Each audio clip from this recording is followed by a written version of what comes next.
taala. Jazakallahu khairan Ustaz waktu yang diberikan bagi kami sehingga bisa kembali melanjutkan kajian kita Aqidatus Salaf wa Ashabul Hadis, insyaallah. Alhamdulillah, puji syukur juga kita panjatkan pada Allah Jalla Jalaluhu atas segala nikmatnya sehingga kita diberikan kesehatan, nikmat iman dan Islam, bisa kembali melanjutkan dan tetap semangat insyaallah dalam menuntut ilmu.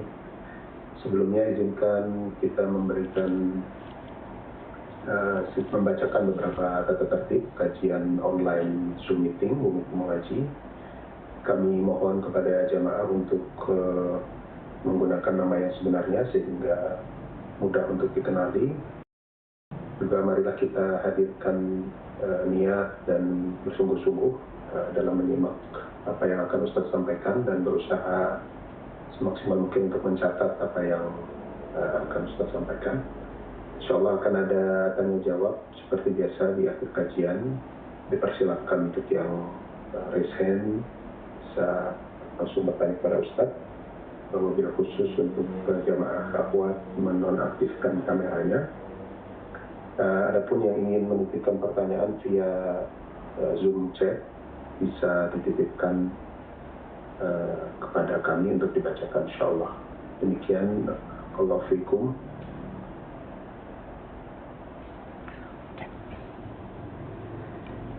Berhenti barang ya? Di sana atau dari kita? Assalamualaikum. Assalamualaikum. Nah, terdengar Ustaz? Oh ya, tadi terputus kayaknya tadi. Nah, sudah bisa kita mulai? Bisa Ustaz, betul. Baik. Bismillahirrahmanirrahim. Assalamualaikum warahmatullahi wabarakatuh. Alhamdulillah hamdan katsira thayyiban mubarakan fih mubarakan alaih kama yuhibbu rabbuna wa yarda. Wa usalli wa usallim ala nabiyyina al-karim Muhammadin wa ala alihi wa ashabihi wa man tabi'ahum bi ihsanin ila yaumiddin. Saudara-saudaraku kaum muslimin dan kaum muslimat rahimani wa rahimakumullah, alhamdulillah pada malam hari ini Allah Subhanahu wa taala kembali mempertemukan kita dan masih pada pembahasan kitab Aqidatus Salafi Ashabul Hadis. Ya, dan kita sudah baca pada pertemuan yang lalu tentang kondisi orang-orang yang beriman yang diadab oleh Allah Subhanahu wa taala dan kondisi orang-orang kafir yang diadab oleh Allah Rabbul Alamin. Dari penjelasan yang telah kita dengar pada pertemuan yang lalu, ya hendaknya seorang muslim tertanam pada dirinya bukan sebagai jalan untuk dia bermaksiat kepada Allah Subhanahu wa taala, ya, tetapi itu dijadikan sebagai sebagai pegangan dalam hidupnya. Begitu besar rahmatnya Allah Subhanahu wa taala kepada hamba-hambanya, ya, walaupun dia diadab dalam neraka, walaupun dia dimasukkan ke dalam azab, namun dia tidak mendapatkan azab yang sama dengan azabnya orang-orang kafir. Nah, pada kajian selanjutnya atau pada pembahasan selanjutnya, Syekh rahimahullahu taala akan membahas tentang orang yang mereka meninggalkan sholat. Apa hukumnya orang yang meninggalkan sholat? Ya, nah ini merupakan masalah yang cukup penting, masalah yang menjadi pondasi dalam agama kita. Karena kalau kita mau jujur, ya mungkin muslimin, ya mereka menegakkan sholat itu mungkin tidak ada 50%. Ya, bahkan mungkin ya hanya segelintir manusia yang mereka yang sholat, kemudian sholat berjamaah, dan kemudian sholat sesuai tuntunan yang diajarkan oleh Nabi SAW. Mudah-mudahan dengan apa yang akan kita sampaikan di malam hari ini, ada rasa kekhawatiran dari orang yang mereka istiqomah dengan sholatnya, apalagi orang yang nggak pernah sholat sama sekali. Kenapa ini kita arahkan kepada orang yang istiqomah melaksanakan sholat juga penting masalah-masalah yang seperti ini? Karena kita menyadari hati manusia di antara jari jemari Allah Subhanahu wa taala. yang Allah bolak-balik sekehendak dari Allah Rabbul Alamin, ya. Dan tidak sedikit orang-orang yang tadinya adalah orang yang ahlul masjid, yang tadinya adalah orang-orang yang selalu menjaga keistiqomahan dan ketaatan kepada Allah Subhanahu wa taala, namun ketika menghampirinya fitnah atau menghampirinya ujian, menghampirinya cobaan, ya, cobaan dalam kehidupan, cobaan di dalam pekerjaan, cobaan dalam rumah tangga, yang kemudian dengan cobaan tersebut dia tidak siap dengan keimanannya, dia tidak siap dengan keistiqomahannya, maka terkadang yang menjadi korban pertama kali adalah sholat itu sendiri. Ya, jadi pembahasan yang kita bahas ini bukan hanya sebatas kepada orang yang mereka meninggalkan sholat, tetapi juga kepada orang yang mereka istiqomah sholatnya harus khawatir. Ya, bisa saja dia terjatuh dari hal-hal yang kita sebutkan tadi, atau bisa saja dia sholat 5 waktu. Dia sholat 5 waktu. Ya, akan tetapi naudzubillah dikhawatirkan sholat yang dilakukan itu tidak sah, atau sholat yang dilakukan itu tidak berpahala sama sekali. Terkadang yang namanya sholat yang dilakukan oleh kita hanya sebatas melepaskan tanggung jawab. Saya sudah sholat, ya, saya sudah melaksanakan kewajiban, saya sudah selesai. Tetapi ruh dari sholat itu terkadang nggak terbawa dalam hidup kita. Iya, ruh dari gerakan-gerakan sholat yang disyariatkan oleh Allah Subhanahu wa taala terkadang tidak berefek dalam kehidupan kita di luar sholat. Padahal pensyariatan sholat itu sendiri, sebagaimana kata Allah dalam Al-Quran, Inna sholata tanha 'anil fahsya'i wal munkar. Sesungguhnya sholat itu adalah mencegah perbuatan fahisyah dan perbuatan mungkar. Bukan hanya seseorang itu tidak berbuat dosa, tidak berbuat maksiat dalam sholatnya, akan tetapi ya, diharapkan dari efek sholat yang dilakukan tersebut, ya, menghalangi dia dari dosa-dosa dan maksiat di luar sholat itu sendiri.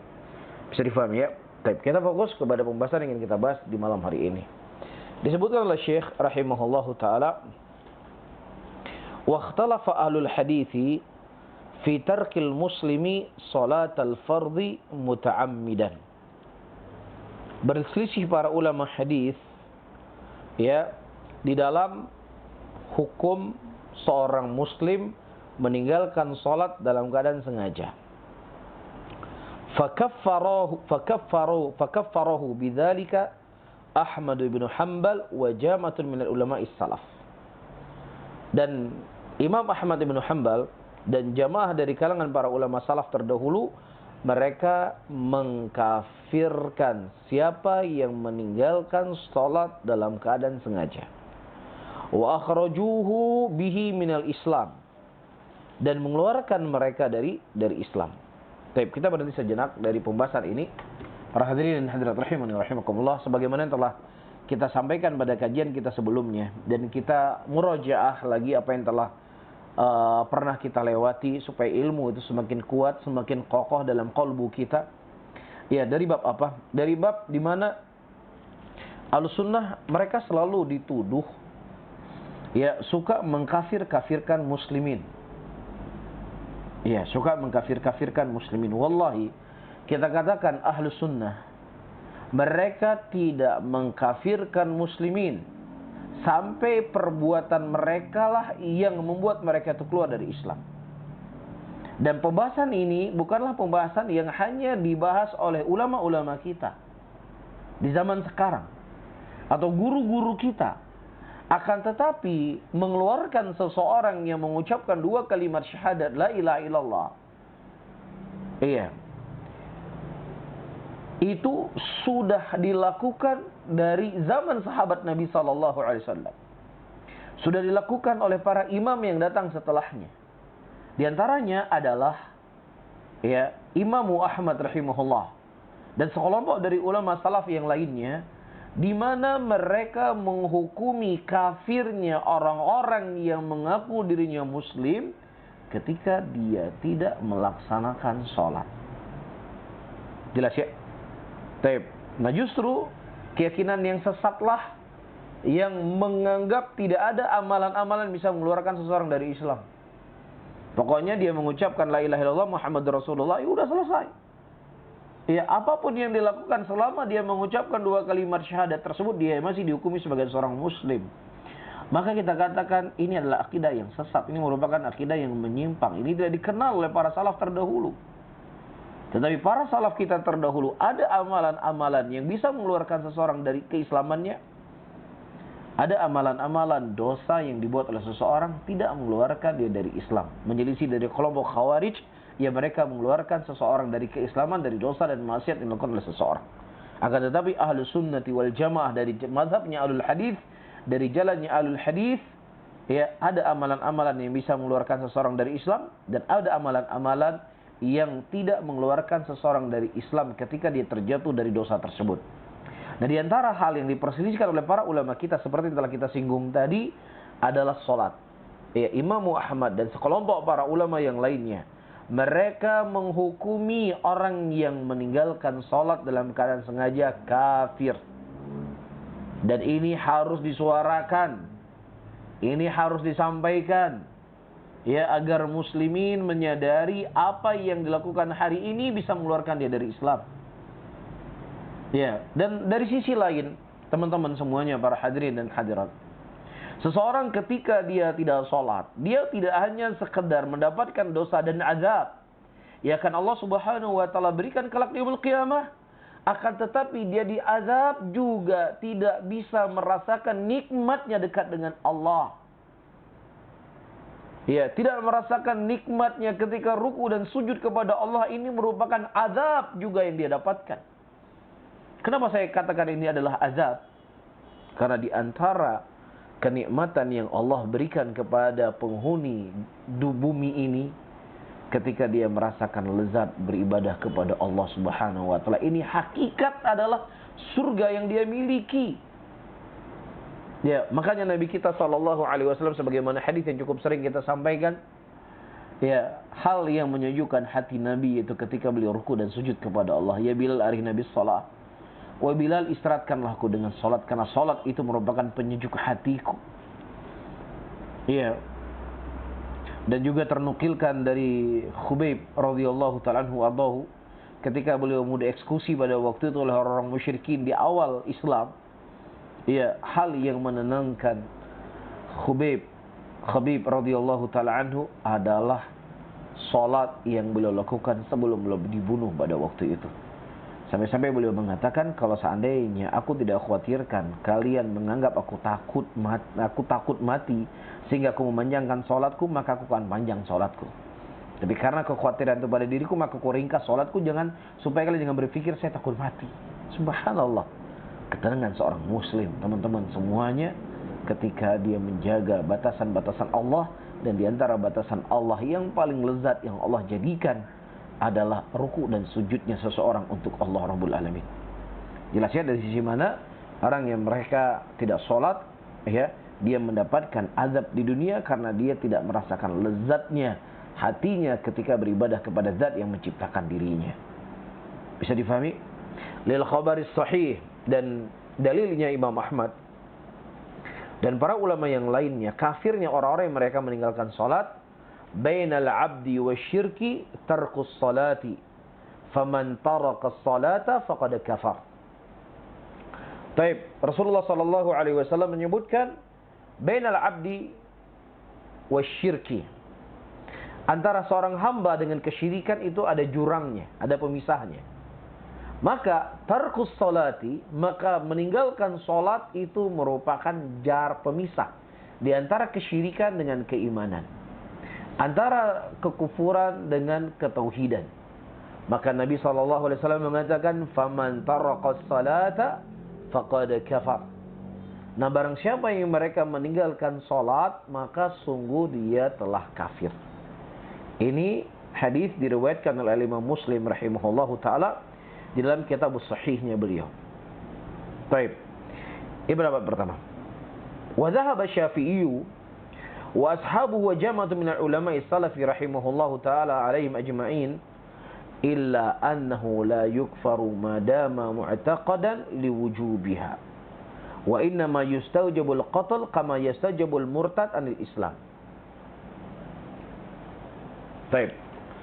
Adapun al-Imam Syafi'i rahimahullah dan murid-murid beliau dan sekelompok dari ulama salaf terdahulu, Mereka mengatakan tidak kafirnya orang yang meninggalkan sholat selama dia meyakini akan kewajiban sholat tersebut.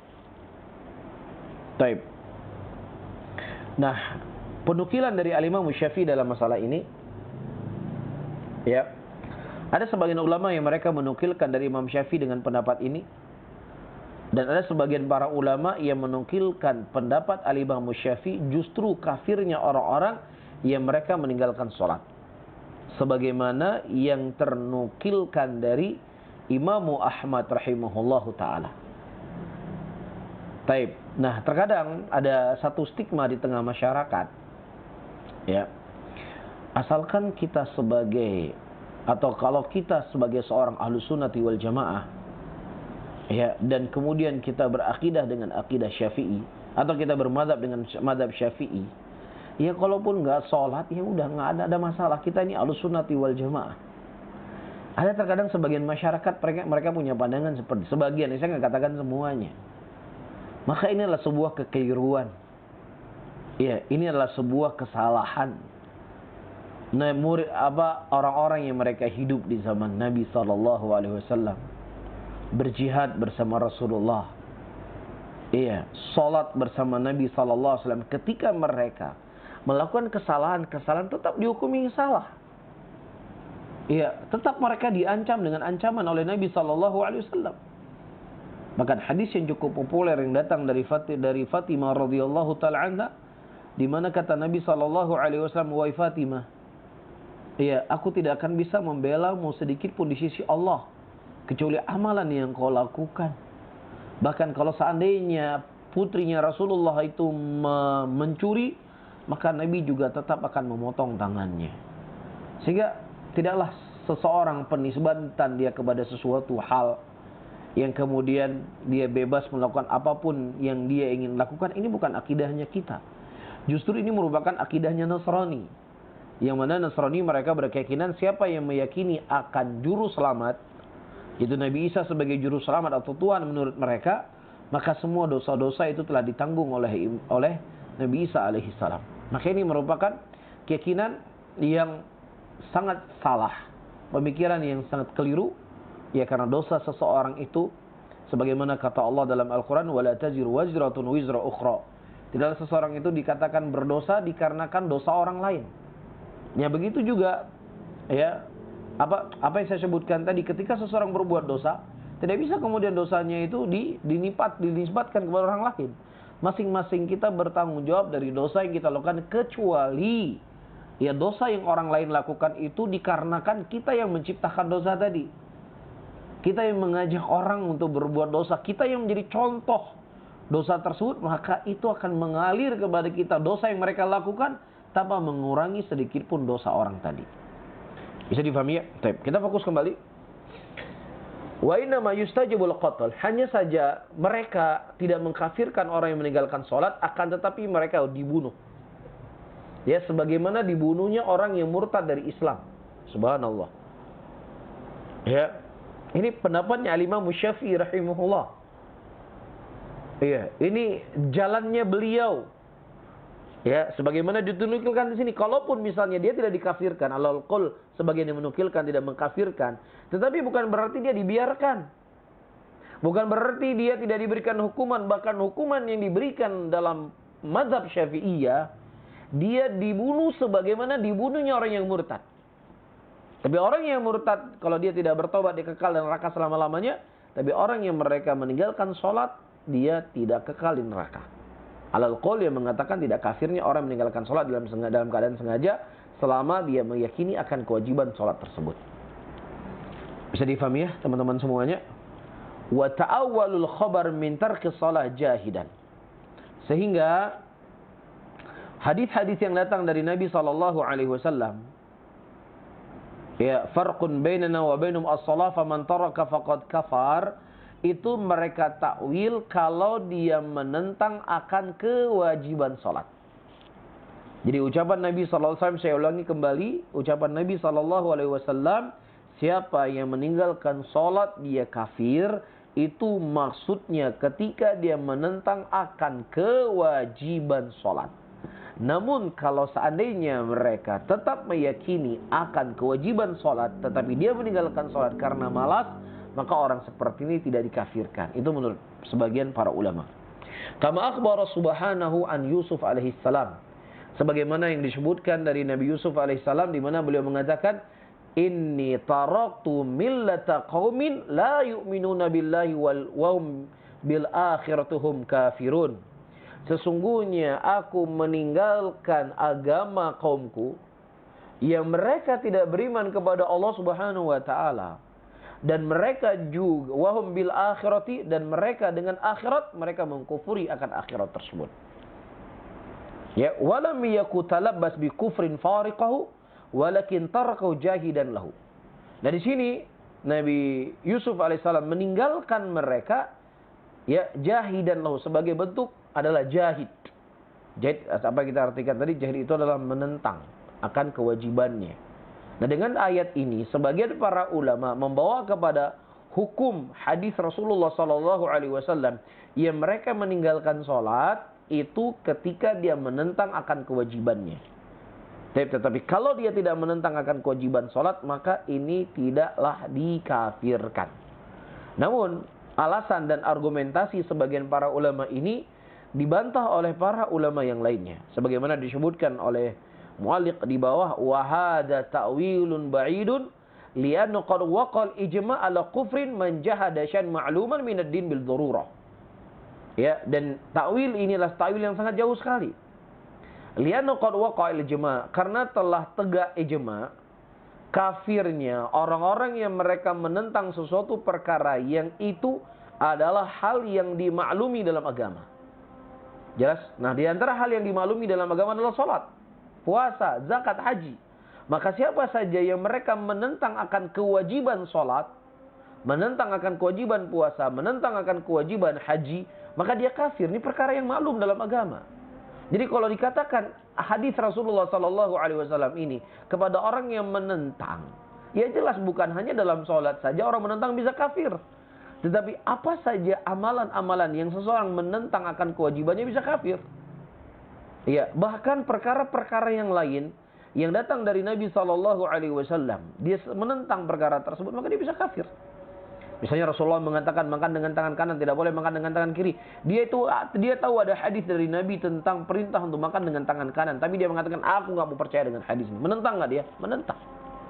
Jadi ketika Nabi SAW mengatakan bainal abdi wasyirki adalah salat, siapa yang meninggalkan salat dia kafir, itu tidak bisa dibawa kepada penentangan. Karena kalau dibawa kepada penentangan semua perkara-perkara agama, ketika seseorang menentang akan kewajibannya, dia bisa keluar dari Islam. Ya, ini adalah penguat yang disebutkan oleh sebagian para ulama yang mereka mengkafirkan orang yang mereka meninggalkan salat dalam keadaan sengaja walaupun dia mengakui akan kewajiban salat. Bisa dipahami di sini teman-teman semuanya. Oleh karena itu, kita harus mengingatkan anak kita. Kita harus mengingatkan keluarga kita. Kita harus mengingatkan tetangga-tetangga kita. Ya, dan terkhusus para khutbah. Ya, di hari Jumat yang dimana berkumpul muslimin pada hari itu. Maka pilihlah konten-konten yang membuat mereka takut. Nah, di antara materi yang paling terpenting adalah pembahasan sholat. Ya, pembahasan sholat. Jangan di televisi dia nonton acara politik. Ya, di koran dia baca juga politik. Di media sosial juga politik.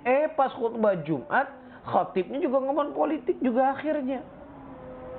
Ya, atau hal-hal yang kadang nggak penting untuk disampaikan. Maka hendaknya para khutbah memilih materi-materi penting ketika dia menyampaikan khutbah, karena di situ berkumpul muslimin. Ya, dan terkadang sebagian muslimin mereka hanya pergi ke masjid atau bahkan sholat hanya di hari Jumat. Bacakan kepada mereka hadis yang kita sebutkan tadi. Ya. Bainal abdi wasyirki tarkus shalah faman taraka shalah faqad kafar. Perbedaan antara kesyirikan dengan hamba adalah meninggalkan salat, maka siapa yang meninggalkan salat maka dia telah kafir. Ya, tidak perlu untuk kita rinci dalam bab ini. Ketika kita menyampaikan itu di tengah-tengah muslimin yang sebagian mereka meninggalkan sholat. Ya, sampaikan hadis sebagaimana datangnya. Apalagi kita bisa menukilkan apa yang datang dari Umar bin Khattab radhiyallahu taala anhu, la hadda fil islami liman taraka shalah. Tidak ada bagian bagi siapapun orang yang mereka meninggalkan salat. Dan juga kita nukilkan ucapan dari Abdullah bin Syaqiq Al-Uqaili, kana ashabu Muhammadin sallallahu alaihi wasallam la yarawna syai'an minal a'mal tarakahu kufrun ghairu salah. Ya, dulu sahabat Nabi Muhammad sallallahu alaihi wasallam, mereka tidaklah melihat sesuatu dari amalan yang ketika ditinggalkan itu bisa kafir kecuali salat. Jelas ya? Jadi nggak perlu dirinci. Masalah ini ada terjadi perselisihan pendapat di kalangan para ulama. Nah, tadinya ketika kita sampaikan akan dahsyatnya dosa, kafirnya orang-orang meninggalkan sholat, akhirnya dia berpikir, wah, ini kita nggak bisa main-main ini. Ya, kita nggak boleh meninggalkan sholat. Siapa yang meninggalkan sholat kafir, nggak ada bagian dari orang yang meninggalkan sholat, udah takut dia ini, asar nih harus sholat, maghrib harus sholat, isya harus sholat, nggak boleh kita tinggalkan sholat, bisa kafir kita. Kan begitu? Sudah takut dia, kemudian kita rinci, tetapi permasalahan ini ada khilaf di kalangan para ulama. Ada sebagian ulama mengatakan di sini hanya bagi orang-orang yang juhud, bagi orang-orang yang menentang akan kewajibannya. Tapi kalau seandainya dia tidak menentang akan kewajiban sholat, maka itu tidak kafir. Akhirnya dia alhamdulillah ternyata nggak kafir.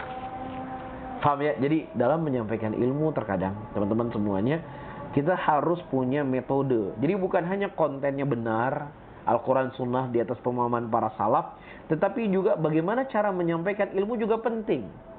Faham ya? Nah, kecuali kalau kita memang berada di tengah-tengah para penuntut ilmu, ya, di tengah orang-orang yang mereka memang sudah istiqomah dengan sholatnya, tidak ada masalah kita rinci. Ada perbedaan pendapat di kalangan para ulama dalam masalah ini, tetapi ketika kita berhadapan di tengah-tengah muslimin, kita artikan saja sebagaimana datang hadisnya. Kita artikan. Dan itu tidaklah bermasalah. Ya, supaya ada terghib, ada takhwif, ada penakut-nakutan kepada muslimin agar mereka tidak bermudah-mudahan untuk meninggalkan sholat. Bisa difahami ya? Kemudian kita masuk bab selanjutnya. Abwabul qadar. Al-qadari, bab tentang takdir. Yang pertama yang boleh bahas adalah khalqu af'alul ibad. Atau khal al-af'alil ibad. Perbuatan makhluk. Perbuatan hamba itu makhluk atau bukan makhluk? Tapi sebelum saya baca, para ulama ketika mereka membahas tentang perbuatan manusia itu dibagi menjadi dua. Ada perbuatan yang sifatnya al-itirari, ada perbuatan yang sifatnya ikhtiari. Apa perbuatan yang sifatnya itirari? Perbuatan yang sifatnya al-itirari yaitu sesuatu yang tidak perbuatan yang seseorang itu tidak ditanya oleh Allah Subhanahu wa taala dan dia tidak bisa mengubah dirinya. Misalnya dia hitam, dia putih, dia pendek, dia tinggi. Ya, Allah nggak bertanya, "Kamu kenapa hitam ya?" Allah nggak tanya. Ya, "Oh, kamu masuk putih, kamu glowing mukanya, kamu masuk surga." Enggak juga. Karena ini sifatnya adalah al-itirari. Tetapi yang kedua adalah sifat perbuatan yang sifatnya adalah al-ikhtiyari. Apa maksudnya al-ikhtiyari? Ikhtiyari para hadirin dan hadirat rahimani wa rahimakumullah. Ya, al-ikhtiyari di mana seseorang mereka boleh memilih untuk berbuat baik, memilih untuk berbuat jelek. Memilih untuk dermawan, memilih untuk kikir. Memilih untuk sholat, memilih untuk meninggalkan sholat. Iya, memilih untuk berzina, memilih untuk meninggalkan zina. Memilih untuk baca Quran, memilih untuk tidak baca Quran. Iya, ini semuanya adalah perbuatan al-ikhtiyari. Nah, inilah yang akan menjadi pertanyaan Allah Subhanahu wa taala kelak di yaumul qiyamah. Baik, nah perbuatan inilah yang akan menjadi pembahasan kita. Ini perbuatan Allah yang ciptakan. Ya, atau itu merupakan perbuatan makhluk yang tidak ada urusannya dengan Allah Subhanahu wa taala. Sebelum saya baca Al-Imam Bukhari rahimahullah. Ya, Al-Imam Bukhari rahimahullah dalam permasalahan ini para hadirin dan hadirat boleh dulu pernah dituduh mengatakan bahwasanya Al-Qur'an itu adalah makhluk. Ya, Al-Qur'an adalah makhluk. Padahal beliau tidak pernah sama sekali mengatakan Al-Quran itu makhluk. Ya, tetapi yang beliau jelaskan dan menjadi akidah beliau, yang makhluk itu adalah perbuatan hamba itu sendiri. Ya, perbuatan hamba itu sendiri. Baik, kita lanjutkan saja. Disebutkan di sini oleh Syekh, wa min qawli ahli sunnati wal jama'ati fi aksabi al-ibadi annaha makhluqatun lillahi ta'ala la yamtaruna fihi. Dari ucapannya ahli sunnati wal jamaah fi aksab. Aksab adalah perbuatan hamba. Sebagaimana Allah sebutkan dalam Al-Quran, al-yawma tujza kullu nafsim bima kasabat. Hari ini di mana setiap jiwa itu akan diberikan balasan bima kasabat, dari apa yang mereka lakukan. Dari apa yang mereka lakukan. Sehingga aksab pada kalimat ini adalah perbuatan hamba. Annaha makhluqatun lillahi ta'ala. Bahwasannya itu merupakan makhluknya Allah, la yamtaruna fihi. Dan tidak ada keraguan akan akidah ini, akan keyakinan ini. Jelas? Jadi apa saja yang dilakukan oleh manusia di muka bumi ini itu merupakan ciptaan Allah Subhanahu wa ta'ala. Perbuatan baiknya manusia diciptakan oleh Allah. Perbuatan jeleknya manusia juga diciptakan oleh Allah Subhanahu wa ta'ala. Baik. Nah, kalau seandainya perbuatan yang jelek itu juga merupakan ciptaan Allah, ya, sementara Allah Subhanahu wa ta'ala itu maha mulia, Allah Subhanahu wa ta'ala maha rahim, maha rahmat, kok bisa maha rahim dan maha rahmat itu menciptakan yang jelek-jelek? Nah, ini insyaallah akan kita sambung para hadirin dan hadirat, ya, setelah saya salat Isya. Kita break dulu sebentar, nanti kita sambung mengenai kajian kita. Barakallahu fikum, jazakumullahu khairan.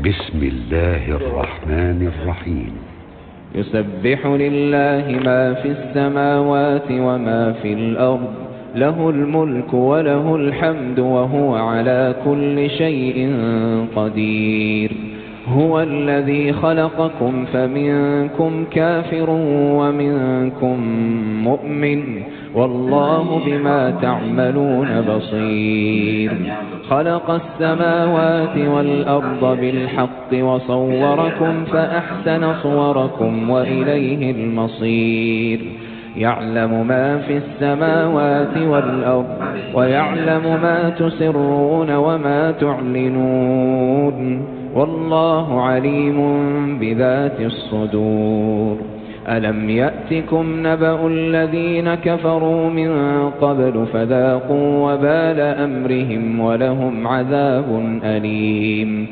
ذلك بأنه كانت تأتيهم رسلهم بالبينات فقالوا أبشر يهدوننا فكفروا وتولوا واستغنى الله والله غني حميد زعم الذين كفروا أن لن يبعثوا قل بلى وربي لتبعثن ثم لتنبؤن بما عملتم وذلك على الله يسير فآمنوا بالله ورسوله والنور الذي أنزلنا والله بما تعملون خبير يوم يجمعكم ليوم الجمع ذلك يوم التغابن ومن يؤمن بالله ويعمل صالحا يكفر عنه سيئاته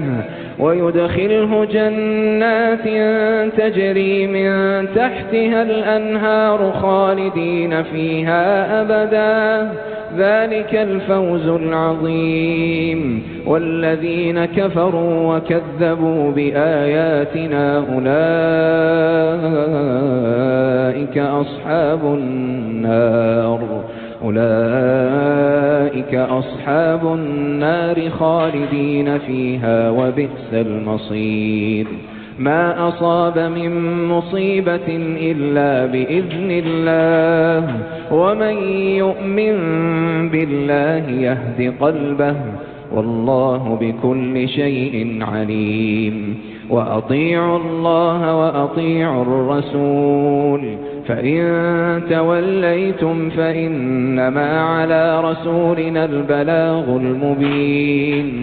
الله لا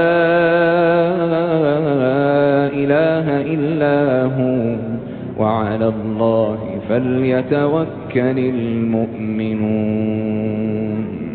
يا أيها الذين آمنوا إن من أزواجكم وأولادكم عدوا لكم فاحذروهم وإن تعفوا وتصفحوا وتغفروا فإن الله غفور رحيم.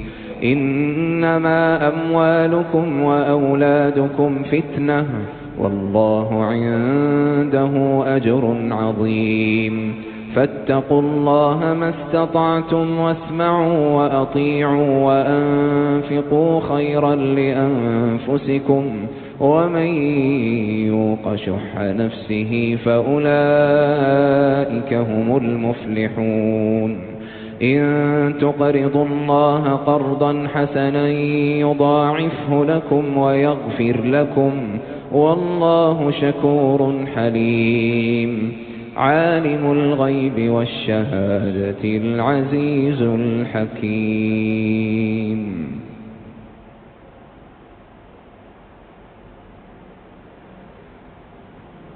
بسم الله الرحمن الرحيم. يسبح لله ما في السماوات وما في الأرض له الملك وله الحمد وهو على كل شيء قدير. هو الذي خلقكم فمنكم كافر ومنكم مؤمن والله بما تعملون بصير. خلق السماوات والأرض بالحق وصوركم فأحسن صوركم وإليه المصير. يعلم ما في السماوات والأرض ويعلم ما تسرون وما تعلنون والله عليم بذات الصدور. ألم يأتكم نبأ الذين كفروا من قبل فذاقوا وبال أمرهم ولهم عذاب أليم. ذلك بأنه كانت تأتيهم رسلهم بالبينات فقالوا أبشر يهدوننا فكفروا وتولوا واستغنى الله والله غني حميد. زعم الذين كفروا أن لن يبعثوا قل بلى وربي لتبعثن ثم لتنبؤن بما عملتم وذلك على الله يسير. فآمنوا بالله ورسوله والنور الذي أنزلنا والله بما تعملون خبير. يوم يجمعكم ليوم الجمع ذلك يوم التغابن. ومن يؤمن بالله ويعمل صالحا يكفر عنه سيئاته ويدخله جنات تجري من تحتها الأنهار خالدين فيها أبدا. فروا وكذبوا بآياتنا أولئك أصحاب النار خالدين فيها وبئس المصير. ما أصاب من مصيبة إلا بإذن الله ومن يؤمن بالله يهد قلبه والله بكل شيء عليم. وأطيعوا الله وأطيعوا الرسول فإن توليتم فإنما على رسولنا البلاغ المبين الله لا إله إلا هو وعلى الله فليتوكل المؤمنون يا أيها الذين آمنوا إن من أزواجكم وأولادكم عدوا لكم فاحذروهم وإن تعفوا وتصفحوا وتغفروا فإن الله غفور رحيم إنما أموالكم وأولادكم فتنة والله عنده أجر عظيم فاتقوا الله ما استطعتم واسمعوا وأطيعوا وأنفقوا خيرا لأنفسكم ومن يوق شح نفسه فأولئك هم المفلحون إن تقرضوا الله قرضا حسنا يضاعفه لكم ويغفر لكم والله شكور حليم عالم الغيب والشهادة العزيز الحكيم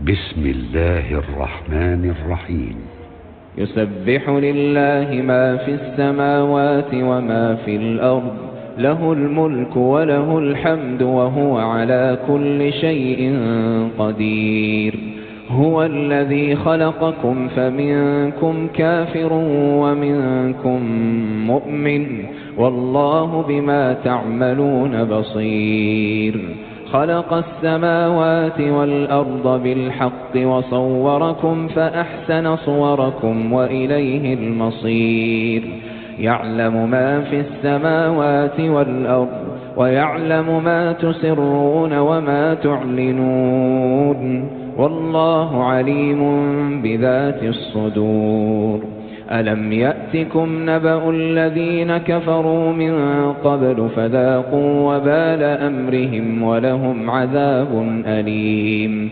ذلك بأنه كانت تأتيهم رسلهم بالبينات فقالوا أبشر يهدوننا فكفروا وتولوا واستغنى الله والله غني حميد زعم الذين كفروا أن لن يبعثوا قل بلى وربي لتبعثن ثم لتنبؤن بما عملتم وذلك على الله يسير فآمنوا بالله ورسوله والنور الذي أنزلنا والله بما تعملون خبير يوم يجمعكم ليوم الجمع ذلك يوم التغابن ومن يؤمن بالله ويعمل صالحا يكفر عنه سيئاته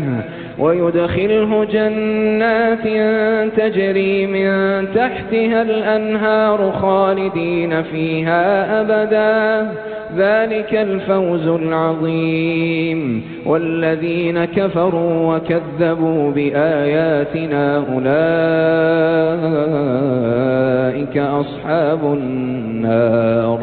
أولئك أصحاب النار خالدين فيها وبئس المصير ما أصاب من مصيبة إلا بإذن الله ومن يؤمن بالله يهد قلبه والله بكل شيء عليم وأطيعوا الله وأطيعوا الرسول فإن توليتم فإنما على رسولنا البلاغ المبين الله لا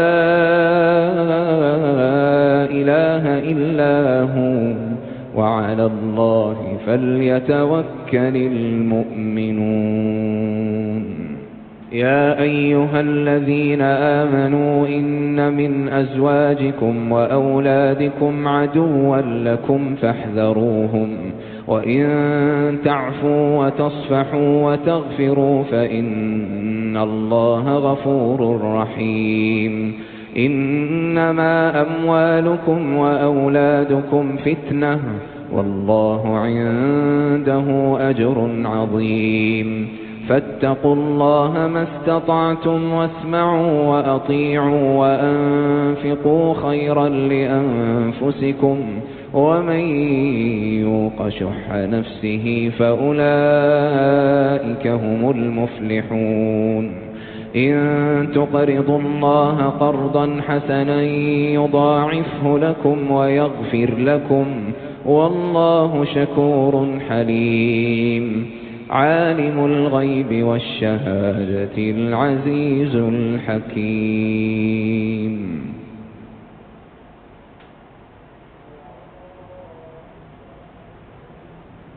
بسم الله الرحمن الرحيم. يسبح لله ما في السماوات وما في الأرض له الملك وله الحمد وهو على كل شيء قدير. هو الذي خلقكم فمنكم كافر ومنكم مؤمن والله بما تعملون بصير. خلق السماوات والأرض بالحق وصوركم فأحسن صوركم وإليه المصير. يعلم ما في السماوات والأرض ويعلم ما تسرون وما تعلنون والله عليم بذات الصدور. ألم يأتكم نبأ الذين كفروا من قبل فذاقوا وبال أمرهم ولهم عذاب أليم. ذلك بأنه كانت تأتيهم رسلهم بالبينات فقالوا أبشر يهدوننا فكفروا وتولوا واستغنى الله والله غني حميد. زعم الذين كفروا أن لن يبعثوا قل بلى وربي لتبعثن ثم لتنبؤن بما عملتم وذلك على الله يسير. فآمنوا بالله ورسوله والنور الذي أنزلنا والله بما تعملون خبير. يوم يجمعكم ليوم الجمع ذلك يوم التغابن. ومن يؤمن بالله ويعمل صالحا يكفر عنه سيئاته ويدخله جنات تجري من تحتها الأنهار خالدين فيها أبدا ذلك الفوز العظيم. والذين كفروا وكذبوا بآياتنا أولئك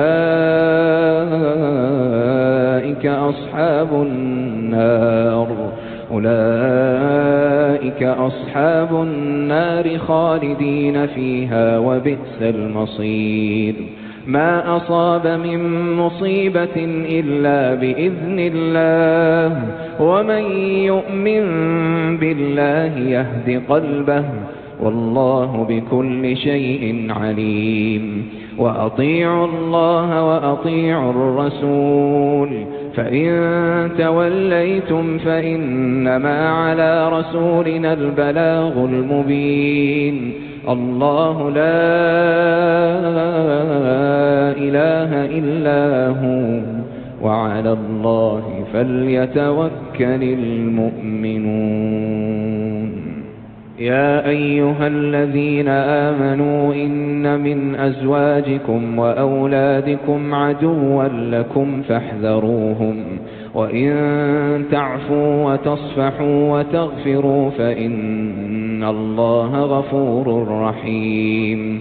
إنما أموالكم وأولادكم فتنة والله عنده أجر عظيم.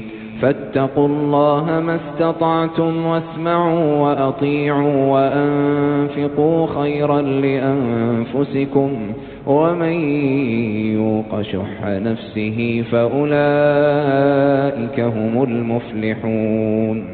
إن تقرضوا الله قرضا حسنا يضاعفه لكم ويغفر لكم والله شكور حليم عالم الغيب والشهادة العزيز الحكيم.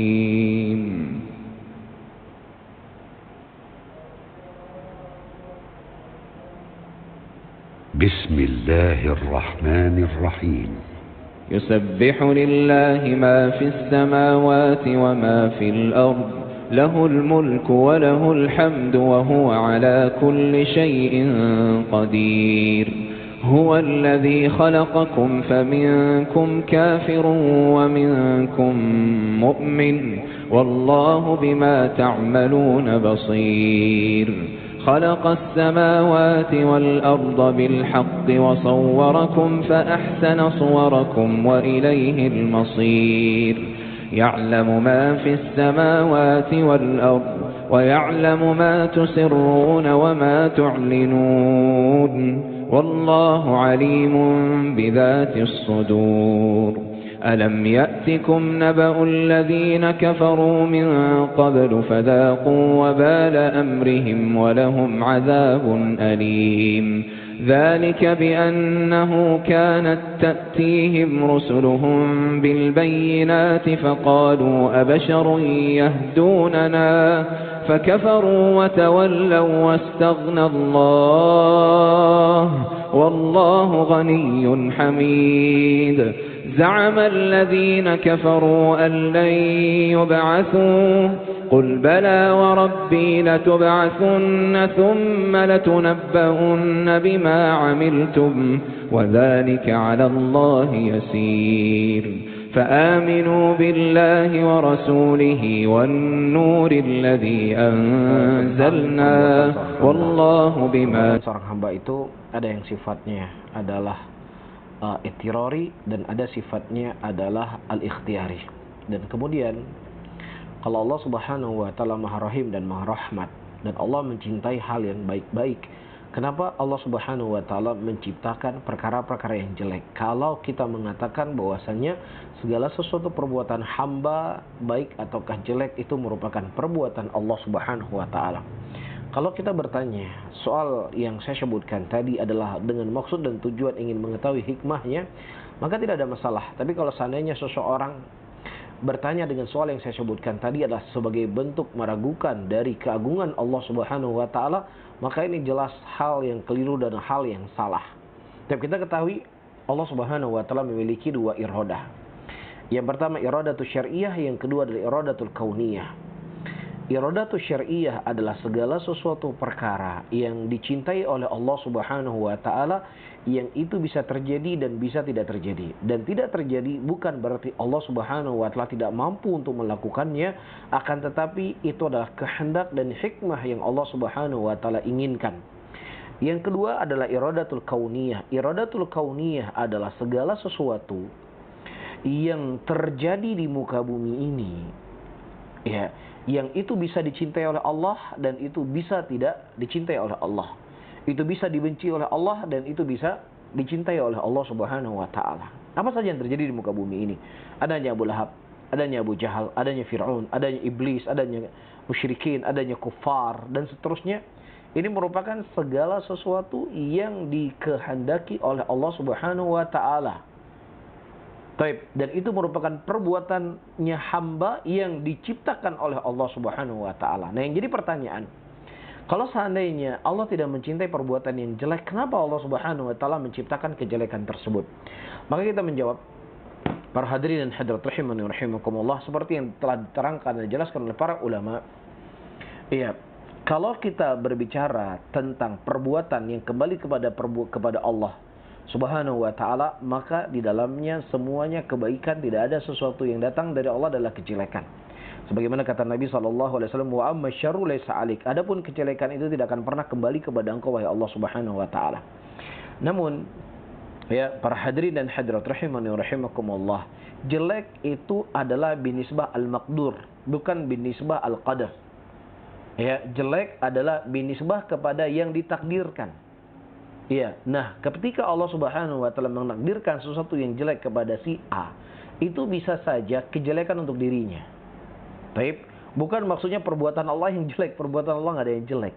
Jelek maksudnya di sini saya ulangi kembali adalah kembali kepada objek yang ditakdirkan oleh Allah Subhanahu wa taala. Nah, kenapa misalnya dia itu mendapatkan kejelekan Fir'aun dengan kekufurannya dan lain sebagainya, dialah yang memilih untuk kufur. Ya, dialah yang memilih untuk jelek, dialah memilih untuk lari dari hidayahnya Allah Subhanahu wa taala. Tetapi di balik itu bukanlah al-maqdur tersebut jelek, mahad kejelekan, ada kebaikan di situ. Ya, bisa saja itu menjadi pelajaran buat orang lain. Kalau kamu punya cara beragama sepertinya Fir'aun, cara beragama seperti Abu Lahab, maka kamu ujungnya akan jadi seperti ini. Ada pelajaran buat manusia sehingga dia berhati-hati.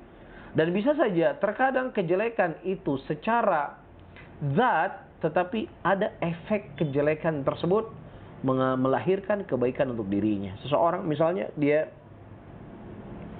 ditakdirkan oleh Allah masuk penjara. Ya, ini kejelekan, ini sesuatu yang nggak disukai masuk penjara. Tetapi di balik ujian yang Allah berikan kepadanya itu ada hikmah. Ya mungkin tadinya dia nggak pernah sholat, sekarang sudah rajin sholat. Yang tadinya dia bergelimpangan dengan dosa, datang peringatan, dia bisa bertobat kepada Allah. Yang tadinya mungkin dia nggak pernah peduli tentang batasan-batasan Allah, nggak pernah peduli tentang syariat Allah. Dengan dia masuk penjara, dia mulai belajar, dia mulai menuntut ilmu dan lain sebagainya. Ini yang ingin saya sampaikan, segala sesuatu yang Allah takdirkan dari perbuatan Allah, kita menilai dari kacamata perbuatan Allah, maka tidak ada perbuatan Allah yang jelek. Semua perbuatan Allah dalamnya kebaikan. Ini pertama. Yang kedua, kesimpulan apa yang saya sebutkan tadi, kejelekan itu adalah kembali kepada objek yang ditakdirkan. Tetapi kejelekan itu bukanlah kejelekan mutlak. Bisa saja jelek secara zatnya, dia sakit jelek, dia bangkrut jelek, dia terbakar rumahnya dan lain sebagainya, itu berat, jelek buat dia. Tetapi ada hikmah yang Allah inginkan di balik itu semuanya kepada dirinya. Iya, dengan hal yang saya sebutkan tadi, mungkin dia bertaubat, dia kembali kepada Allah, dia sadar selama ini dia terlalu sibuk dengan dunia, atau memang seperti Fir'aun yang kita sebutkan tadi, yang itu merupakan kejelekan, cuman ada sebab kebaikan yang Allah inginkan di situ agar manusia merenungi, jangan sampai jabatan, kedudukan yang kau miliki kemudian kau sombong, menolak kebenaran dan bahkan membatilkan sesuatu perkara yang hak, engkau akan bisa terjerumus seperti terjatuhnya Fir'aun alaihi lanatullah. Bisa difahami ya? Baik. Kemudian kita lanjutkan. Kata Syekh di sini, wala ya'udduna min ahlil huda wa dinil haq man yunkiru hadzal qaul wa yanfih. Ya, maka orang yang mereka mengingkari akan perbuatannya hamba itu adalah makhluknya Allah Subhanahu wa taala, mereka bukan dianggap sebagai ahlul huda. Mereka tidak dianggap sebagai ahlul haq. Ya, bahkan siapa yang mereka mengingkari ucapan ini dan menafikan, mereka termasuk daripada ahlul bidah dan ahlul ahwa. Jelas? Ahlul bidah dan ahlul ahwa. Dan kelompok Al-Qadariyah, mereka ingin mensucikan Allah Subhanahu wa taala, ya, sehingga mereka membagi perbuatan baik itu merupakan ciptaan Allah dan perbuatan jelek adalah ciptaan Allah. Perbuatan jelek adalah ciptaan manusia itu sendiri, itu bukan ciptaan Allah Subhanahu wa taala. Tujuan mereka mengucapkan kalimat ini adalah tujuannya baik, ingin mensucikan Allah. Tidaklah Allah menciptakan kecuali yang baik-baik saja. Maka tujuan mereka ingin mensucikan Allah Subhanahu wa taala, justru mereka terjerumus ke dalam perkara dari lubang-lubang yang lebih dahsyat dari apa yang mereka ingin sucikan tadi. Apa maksudnya? Ketika dia mengatakan perbuatan kejelekan itu merupakan ciptaan makhluk itu sendiri, tidak ada keterkaitannya dengan Allah Subhanahu wa taala, sadar ataukah dia tidak sadar, dia telah menetapkan adanya dua Tuhan. Tuhan yang menciptakan kebaikan dan Tuhan yang menciptakan kejelekan. Dan ini sama persis seperti kelompoknya atau agamanya Majusi, di mana orang-orang Majusi mereka meyakini ada dua Tuhan, Tuhan yang menciptakan kebaikan dan Tuhan yang menciptakan kejelekan. Maka sebagaimana disebutkan Al-Qadariyah Majusi hadil ummah. Qadariyah itu Majusi adalah umat ini. Kenapa? Karena mereka menetapkan adanya dua Tuhan. Tetapi seperti yang kita sebutkan tadi, ayyuhal hadirun wal hadirat rahimani rahimakumullah, Allah Subhanahu wa taala yang menciptakan perbuatan mereka, dan itu merupakan makhluknya Allah Rabbul Alamin, Tapi bersama dengan itu Allah memiliki hikmah di balik itu semuanya, dan Allah Subhanahu wa taala telah memberikan akal, menurunkan Alkitab, mendatangkan kepada mereka Rasul supaya mereka lebih mau memilih jalan kebaikan ataukah jalan kejelekan sebagaimana perbuatan ikhtiyari yang kita sebutkan tadi. Jelas ya? Baik. Kemudian kita lanjutkan. Al-hidayatu wal idlal. Hidayah dan kesesatan. Sebagaimana telah kita sebutkan pada pertemuan yang lalu, teman-teman semuanya, para hadirin dan hadirat rahimani rahimakumullah, sebagai pengingat ya, ada dua kisahnya Abu Thalib dan kisahnya siapa? Salman Al-Farisi. Kalau kita menilai secara logika kita, menilai secara akal kita, Abu Thalib lah yang lebih pantas untuk mendapatkan hidayah. Kenapa? Karena Abu Thalib meyakini Nabi Muhammad, agama Nabi Muhammad adalah sebaik-baik agama. Abu Thalib mengenal persis Nabi Muhammad SAW dan beliau sangat mencintai keponakan beliau. Sehingga faktor-faktor beliau untuk masuk Islam itu sangat banyak sekali. Ya, secara logika beliau yang pantas masuk Islam. Tetapi subhanallah, yang Allah Subhanahu wa taala pilih sebagai seorang muslim, bahkan bersahabat dengan Nabi dan meninggal dalam keadaan keimanan, ada Salman Al-Farisi. Salman Al-Farisi berasal dari negeri yang jauh dari Nabi SAW. Dia seorang majusi. Gak ada Nabi di hadapannya. Dia seorang majusi yang istilahnya dipingit oleh bapaknya. Dia gak boleh keluar dari rumahnya. Bapaknya khawatir dia akan terkontaminasi dengan pemikiran-pemikiran luar. Yang secara logika gak mungkin orang ini bisa masuk Islam. Abu Thalib lah yang lebih pantas masuk Islam. Tetapi semuanya itu kembali hidayah di tangan Allah Subhanahu wa taala. Justru Salman Al-Farisi berjalan dari tempat yang jauh. Ia berpindah dari satu tempat ke tempat yang lainnya. Kemudian beliau menjadi budak. Ya, tetapi beliaulah yang dipilih oleh Allah untuk beriman dengan Nabi SAW. Tapi Abu Thalib, pamannya Nabi SAW, tidak dipilih oleh Allah untuk menjadi seorang Muslim. Ini menunjukkan kepada kita semuanya, teman-teman, kita jangan terlalu bangga dengan ilmu yang kita punya. Kita jangan terlalu bangga dengan pengetahuan yang kita punya. Kita jangan terlalu bangga dengan banyaknya amalan telah kita lakukan. Kita jangan terlalu bangga besarnya jasa yang kita lakukan. Kalau seandainya bukan kehendak Allah, kalau seandainya bukan nikmat dari Allah, kalau seandainya bukan penjagaan dari Allah, kalau seandainya bukan anugerah dan pemberian dari Allah Subhanahu wa taala, maka kita tidak akan bisa melakukan apapun. La haula wala quwata illa billah. Di sinilah kita harus selalu menyerahkan diri kita, menyertai ada keagungan Allah Subhanahu wa taala dari setiap gerak-gerik langkah manusia, dari hidayah itu sendiri. Jelas, sehingga agar hidayah itu bisa terjaga dan terpatri dalam qalbunya. Kata beliau rahimahullahu taala, wa yashhaduna anna Allah taala yahdi man yasha wa yudhillu man yasha. Mereka ahlul hadis ya meyakini bahwasanya Allah Subhanahu wa taala itu memberikan hidayah kepada siapa yang Allah kehendaki dan menyesatkan siapa yang Allah Subhanahu wa taala kehendaki. La hujjata liman adallahu Allahu alaihi wa la 'udhra lahu ladayhi.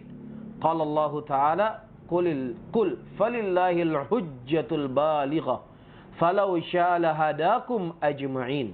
Sehingga dengan mana ini tidak ada hujjah bagi siapa saja yang Allah Subhanahu wa taala sesatkan.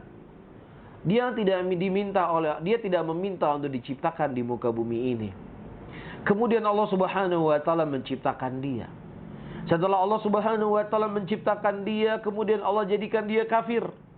Kemudian setelah dia kafir, dia mati dalam keadaan kekafiran, kemudian diadab dalam neraka. Ya, ini menurut keyakinan sebagian ahlul bidah, sebagian ahlul ahwa.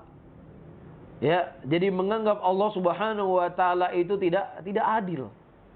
Enggak minta diciptakan, kemudian diciptakan, kemudian disesatkan, kemudian setelah disesatkan dia masuk neraka selama-lamanya. Ya, maka tidak demikian.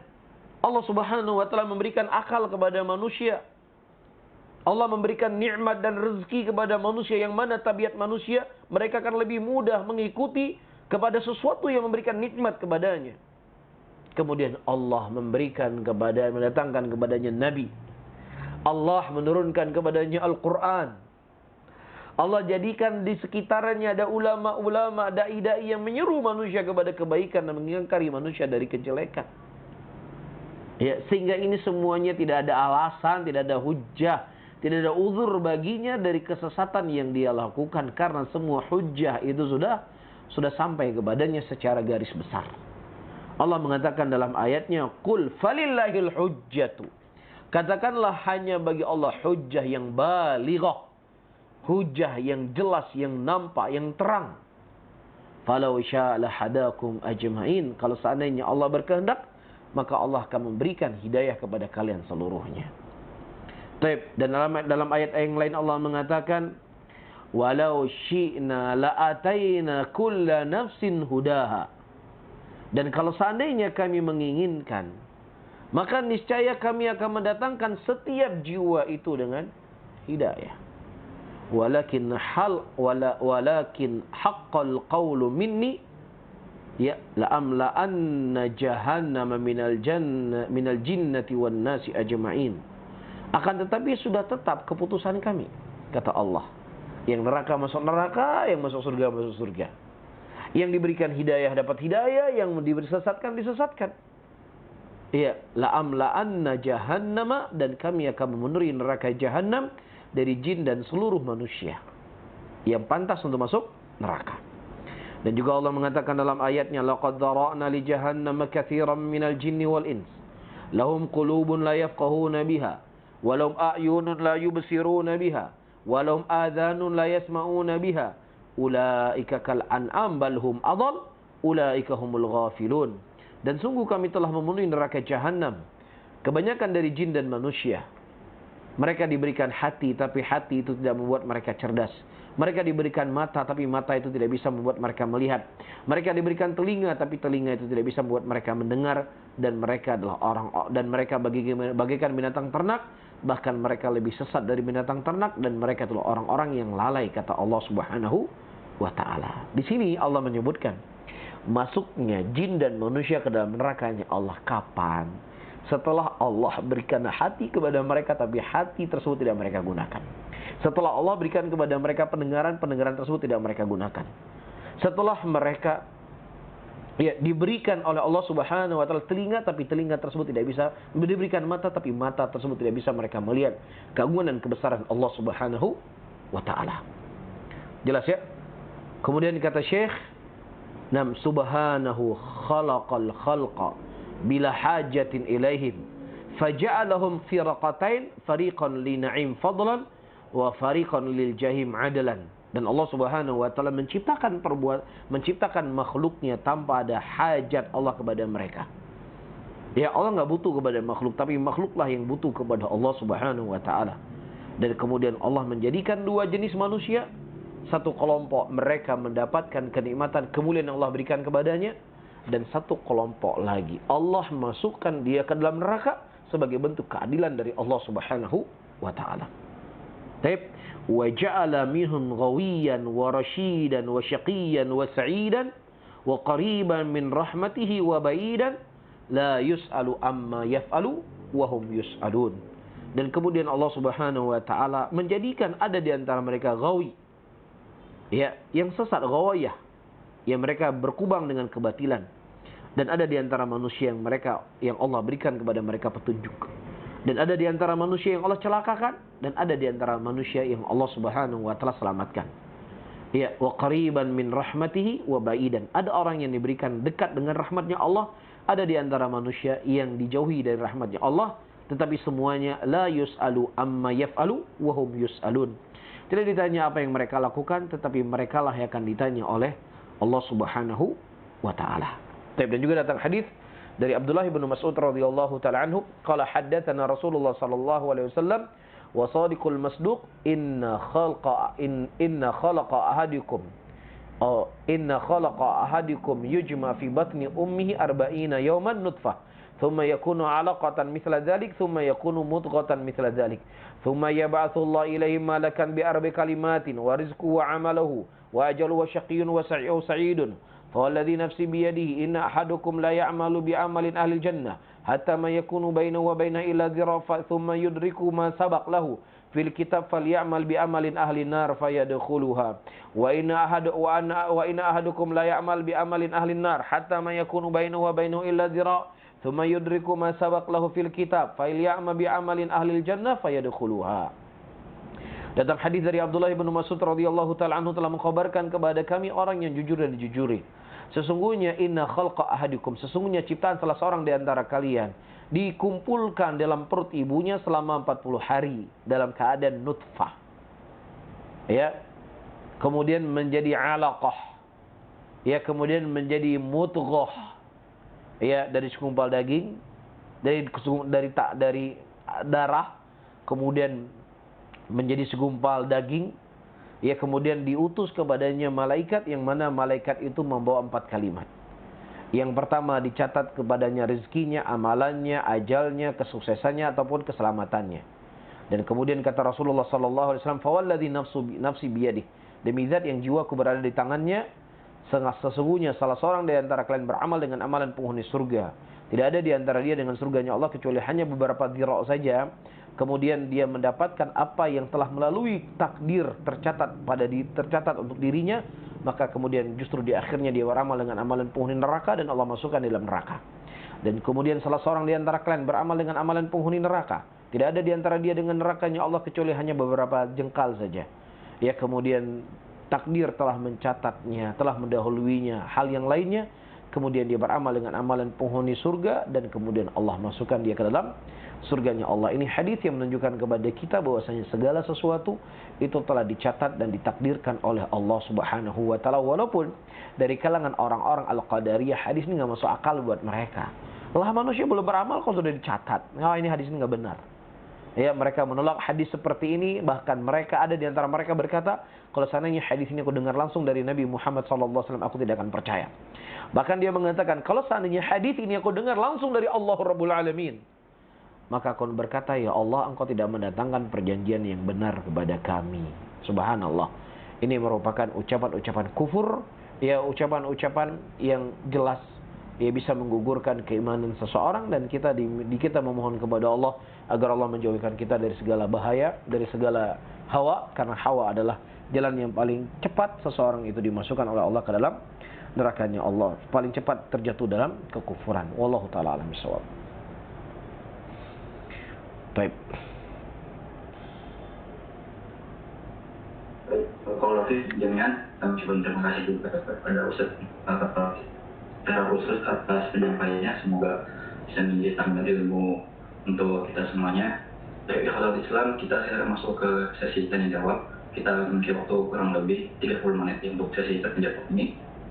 Ya, kita mulai dengan jamaah yang ingin bertanya langsung. Silakan kami berikan kesempatan untuk bisa raise hand.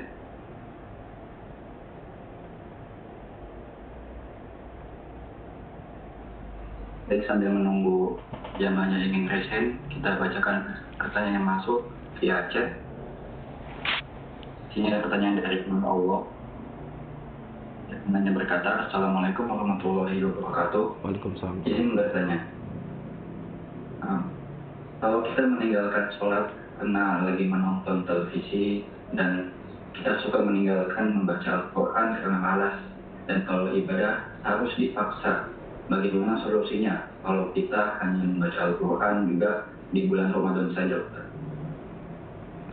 Baik, para hadirin dan hadirat rahiman dan rahimakumullah, sebagaimana yang telah kita maklumi, hati manusia itu ya sama seperti jasad. Ketika jasad itu sakit, maka selezat apapun makanan itu tidak akan berasa untuk dirinya.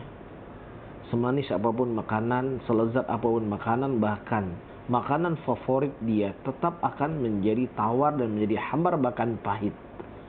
Ya. Nah, begitu juga ketika hati manusia sakit. Ketika hati manusia sakit, petanda hatinya sakit, dia akan sulit diajak untuk berbuat ketaatan, agak sulit untuk diajak berbuat hal-hal yang itu akan menambah kebaikan dia kelak di yaumul qiyamah. Dan diantaranya adalah membaca Al-Quran. Iya, ini petanda hati kita sedang sakit. Datang seorang sahabat Nabi SAW menghampiri Rasulullah. Dia meminta kepada Nabi SAW agar bisa mengkhatamkan Al-Quran setiap hari sekali. Dan Nabi SAW tidak memberikan izin kepadanya. Nabi hanya memberikan izin kepadanya 3 hari sekali. Kenapa? Karena saking rindunya dia dengan Al-Quran. Dia merasakan lezatnya ketika membaca Al-Quran. Dia merasakan ketenangan dirinya ketika membaca Al-Quran. Dan ini semuanya akan didapatkan oleh orang-orang yang hatinya bersih, hatinya suci. Oleh karena itu teman-teman semuanya, ya kita harus lebih sensitif dengan hal yang seperti ini. Yang sensitifan kita itu kemudian menjadi efek jalan yang harus kita cari. Gimana supaya saya lebih semangat dalam membaca Quran. Maka mau tidak mau kita harus memaksa. Sebagaimana fisik itu kita harus paksa. Misalnya fisik harus olahraga, kita paksa. Ketika kita paksa sehari, 2 hari, 3 hari, kemudian kita akan mendapatkan kenikmatan. Dan kita akan justru akan ada kekurangan dalam hidup kita kalau saya nggak olahraga hari ini. Nah begitu juga dengan Al-Quran. Kita harus memaksa untuk membaca Quran. Paksa. Iya, mungkin di hari pertama kita berat, hari kedua kita masih berat. Kemudian hari keempat, hari selanjutnya, kita akan merasakan kelezatan dari bacaan Quran itu sendiri. Kemudian yang kedua, orang yang cerdas, orang yang pintar, seharusnya dia akan selalu menjaga kenikmatan yang dia telah miliki. Iya. Dan ini merupakan konsep kehidupan seseorang, tetapi seseorang hanya bisa sensitif dalam masalah ini dalam urusan dunianya saja. Ya, saya sebutkan contoh. Misalnya ada seseorang, dia lagi berbisnis. Nah, bisnisnya ini lagi apa ya? Lagi rame-ramenya. Omsetnya naik sekian puluh kali lipat. Ya. Yang tadinya mungkin dia cuma bisa punya keuntungan puluhan ribu, sekarang jutaan bahkan puluhan juta dia mendapatkan keuntungan. Lagi dahsyat-dahsyatnya bisnis yang lagi maju-majunya, kemudian dia tutup bisnisnya tadi. Ya kemudian udahlah, males, saya capek dengan dagang seperti itu, udah saya nggak mau lagi. Mungkin saat keluarganya itu akan, kamu ini sehat atau nggak sehat? Mungkin orang semua akan menyalahkan, akan menjadi tontonan, kamu ini lagi sedang hit-hitnya barang kamu, sedang rame-ramenya barang kamu tutup. Ada yang nggak sehat sama kamu. Kan begitu kan? Tetapi subhanallah, kita nggak pernah berpikir teman-teman semuanya. Allah telah memberikan kepada kita kenikmatan untuk bisa dekat dengannya. Ya, bagaimana tenang hatinya, bagaimana tenangnya hati kita di akhir bulan Ramadan. Ya, ada orang mudah menangis, berdiri sholat dalam keadaan panjang dan seterusnya. Kenikmatan itu kemudian kita sendiri yang menghancurkannya, kemudian kita sendiri yang meninggalkannya. Ya, tetapi tidak ada orang yang menganggap ini jelek. Nggak ada orang yang menganggap ini hal yang besar. Bahkan ini dianggap adalah biasa. Ya, jadi ini yang harus kita pahami teman-teman semuanya. Ibaratnya seseorang sudah membangun istana yang megah, istana yang indah, kemudian dia sendiri yang menghancurkan istana tadi. Wallahu ta'ala alam bisawab. Barakallahu fikum.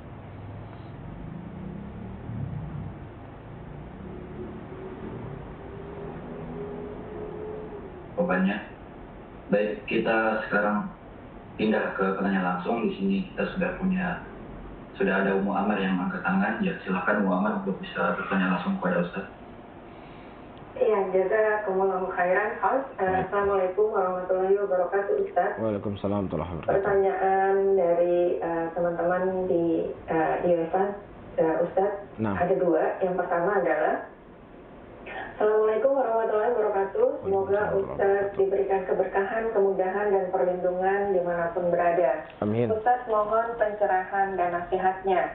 Bila ada sanak keluarga datang ke Amerika, sudah dipastikan kedatangannya ini dalam waktu tertentu, misalnya 5-6 bulan. Apakah itu masih berlaku safar, Ustaz, sehingga sholatnya di qada? Di qasar. Iya, Ustaz. Dan itu sampai kapan, Ustaz? Bila memang sudah tahu sampai 5-6 bulan, apakah masih tetap berjalan? Jazakumullahu khairan atas nasihat, Ustaz. Baik. Masalah ini adalah masalah yang diperselisihkan oleh para ulama. Bahkan ini merupakan di antara masalah fikih yang paling panjang perselisihannya. Ada sebagian para ulama, mereka mengatakan kalau memang seseorang sudah ada tanggal pasti berapa lama dia berada di tempat tersebut, maka di awal kedatangannya dia sudah dianggap sebagai mukim. Tapi kalau seandainya dia belum ada kepastian berapa hari dia akan tinggal di situ, maka dia masih boleh untuk mengqasar salatnya selama 3 hari. Kemudian setelahnya dia setelahnya dia salat dalam keadaan mukim atau sempurna. Namun sebagian para ulama yang lainnya, di antara ternukilkan dari Syekhul Islam Ibnu Taimiyah rahimahullahu taala, selama orang tersebut tidak menjadikan negeri tersebut sebagai negerinya, ya, selama dia tidak akan menetap di situ, maka walaupun waktunya sudah 5 bulan, 6 bulan, tetap dia dihukumi sebagai musafir. Dan itu sebagaimana keumuman firman Allah, "Idza darabtum fil ardi falaysa 'alaikum junahun an taqsuru minas shalah." Ketika kalian sudah mulai melakukan perjalanan safar, maka tidak ada masalah bagi kalian untuk meringkas salat kalian. Tidak ada masalah. Bahkan ternukilkan dari Umar bin Khattab radhiyallahu taala anhu, pernah dalam perjalanan berbulan-bulan, pada waktu itu Umar bin Khattab beliau masih mengqasar salatnya. Dengan dalil ini, sebagian para ulama, di antaranya Syekhul Islam Ibnu Taimiyah rahimahullah, ya, menganggap seseorang itu masih dikatakan sebagai musafir, selama tidak menjadikan itu sebagai negerinya. Namun perlu diketahui teman-teman semuanya, mengqasar salat, pembahasan kita di sini adalah mengqasar salat, bukan pembahasan kita menjamak salat. Ya, pembahasannya bukan menjamak salat. Menjamak salat itu bukan sebuah kewajiban. Ya, tetapi yang menjadi pembahasan adalah mengqasar salat. Nah, kalau seandainya misalnya kita hadir di masjid, kita tetap salatnya 4 rakaat, ikut imam masjid. Ya, kemudian setelahnya kita ingin menjamak salat, maka tidak ada masalah untuk kita menjamak salat, tetapi kita kemudian salat asarnya kita ringkas menjadi 2 rakaat. Jangan nanti dia salat bersama imam 4 rakaat, kemudian akhirnya dia duduk, ya, dia 2 rakaat, dia salam. Ini nggak benar. Tapi dia harus mengikuti khatamnya atau salam bersama imam. Nah, kalau misalnya ibu-ibu, perempuan yang dia tidak ke masjid, atau sebagian teman-teman mungkin sulit mendapat masjid di Amerika, ya dia misalnya sholat sendiri di rumahnya, atau sholat bersama musafirin, orang-orang yang sama safar, nggak ada masalah di sholat 2 rakaat. Tapi kalau seandainya dia sudah berada di masjid, ya, maka dia harus mengikuti imam tersebut. Wallahu a'lam. So, batasannya selama berapa lama di situ, selama dia tidak menjadikan negeri itu sebagai negeri dia. Nah, wallahu a'lam. Ya Ustaz, alhamdulillah, jazakumullahu khairan. Satu lagi Ustaz, Nah. ini mohon nasihatnya Ustaz. Assalamualaikum warahmatullahi wabarakatuh. Waalaikumsalam. Ustaz, mohon nasihatnya, bila ada anak hasil zina dan dia baru tahu ketika dia dewasa dan akan menikah. Nah. Yang dia tahu Ustaz bahwa hasil zina itu azabnya di dunia dan di akhirat. Apakah kalau ada kejelekan di anak itu adalah imbas dari hasil zinanya? Kemudian Ustaz, bagaimana menghilangkan rasa kotor di dalam diri, karena saya tahunya itu ketika saya sekarang sudah dewasa dan saya malu, dan bagaimana nanti keturunan saya? Bagaimana menghilangkan waswas ini, dan nasihat Ustaz menyikapi juga akhlak saya kepada orang tua. Jazakumullahu khairan. Pertama, para hadirin dan hadirat rahimani rahimakumullah, kullu mauludin yulad alal fitrah. Setiap anak yang lahir itu terlahirkan dalam keadaan fitrah. Tetapi bapaknya meyahudikannya, menasranikannya, dan memajusikannya. Jadi hadis inilah mutlak sifatnya. Siapa saja bayi yang terlahir di muka bumi ini, apakah dari rahim wanita yang paling suci, ataukah dari rahim wanita yang kafirah, ya, maka tetap bayi tersebut lahir dalam keadaan fitrah. Jelas. Maka siapa saja bayi lahir dalam keadaan fitrah, kemudian dia mati, misal bapaknya Nasrani, ibunya Nasrani, bapaknya Yahudi, ibunya Yahudi, bapaknya ateis, ibunya ateis. Kemudian dia lahir anak, kemudian anaknya umur 2 tahun mati. Di mana tempat anak tersebut? Anak tersebut tempatnya di dalam surga. Ateisnya bapak dan ibunya itu tidak berefek kepada anak tersebut selama dia belum balik.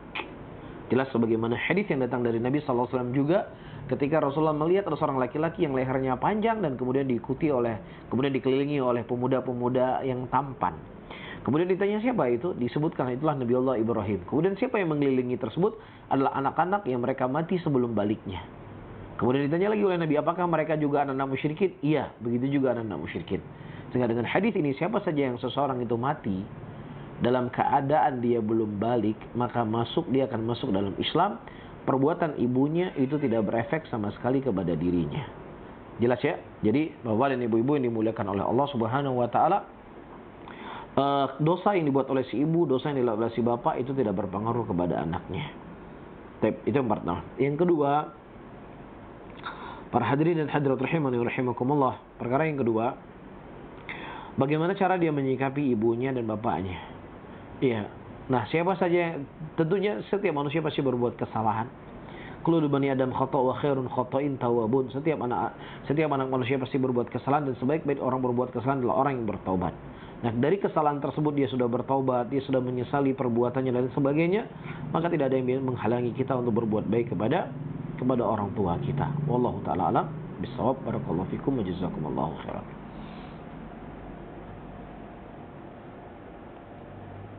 Waalaikumsalam warahmatullahi wabarakatuh. Jazakumullah khairan atas jawabannya. Semoga bisa dipahami dengan baik oleh kita semua. Nah, kita pindah ke pertanyaan via chat. Sini ada pertanyaan dari hamba Allah. Ya. Nanya berkata, Assalamualaikum Ustaz, izin bertanya. Ustaz, jika Allah bisa menghendaki siapapun yang akan mendapatkan hidayah dan menghendaki siapapun yang tetap dalam kemaksiatan, bagaimana cara kita agar bisa selalu mendapatkan hidayah Allah dan terhindar dari kemaksiatan serta prasangka buruk? Barakallahu fikum Ustaz. Baik, para hadirin dan hadirat rahimani rahimakumullah, seperti yang telah saya sebutkan tadi, ya, itu semua adalah di tangan Allah Subhanahu wa taala. Ketika kita menyadari itu semua di tangan Allah, maka kita jangan pernah lepas dari Allah Subhanahu wa taala. Banyak kita berdoa dan memohon kepada Allah Subhanahu wa taala sebagaimana diajarkan oleh Nabi kita Muhammad sallallahu alaihi wasallam. Di antara doanya, ya muqallibal qulub tsabbit qalbi ala dinik. Wahai zat yang membolak-balik hati manusia, ya kokohkanlah hati kami di atas agamamu. Ini hal yang sering harus kita ucapkan. Bahkan Nabi kita Muhammad sallallahu alaihi wasallam, sebelum beliau mengucapkan salam dalam salat beliau berkata, Allahumma a'inni ala dzikrika wa syukrika wa husni ibadatik. Ya Allah, bantulah aku ya Allah untuk bisa bersyukur kepadamu. Bantulah aku ya Allah untuk bisa menyebut namamu, dan bantulah aku ya Allah untuk selalu senantiasa beribadah dengan baik kepadamu. Nah, kalau seandainya Nabi yang maksum, seorang Rasul yang mulia, kekasihnya Allah, masih selalu senantiasa membasahi lisan beliau, meminta pertolongan kepada Allah agar Allah Subhanahu wa taala mensucikan, memudahkan beliau untuk beribadah, memudahkan beliau untuk beramal, maka tentunya kita juga harus lebih harus membasahi lisan kita untuk berdoa dan memohon kepada Allah Subhanahu wa taala akan hidayah tersebut. Kemudian yang ketiga, teman-teman semuanya, menuntut ilmu agama adalah jalan yang paling mudah akan mengantarkan seseorang kepada hidayah tersebut. Iya, Rasulullah sallallahu alaihi wasallam mengatakan, khairukum man ta'allama al-Qur'ana wa 'allamah.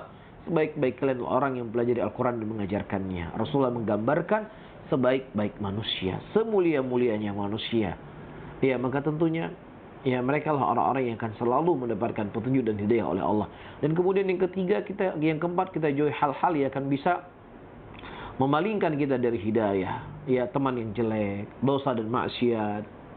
Ya, mendengar syubhat, mendengar ahlul bidah, mendengar ahlul ahwa, ya, mendengar orang-orang kafir di dalam mereka menyebarkan kekufurannya dan lain sebagainya. Maka ini semuanya lah penghalang-penghalang, atau ini merupakan akan menjadi sebab ya dicabutnya hidayah oleh Allah Subhanahu wa taala. Jadi kita melakukan sebab-sebab agar hidayah itu bisa kokoh, dan kita menjauhi sebab-sebab hidayah itu akan jauh dari kita. Wallahu a'lam bishawab.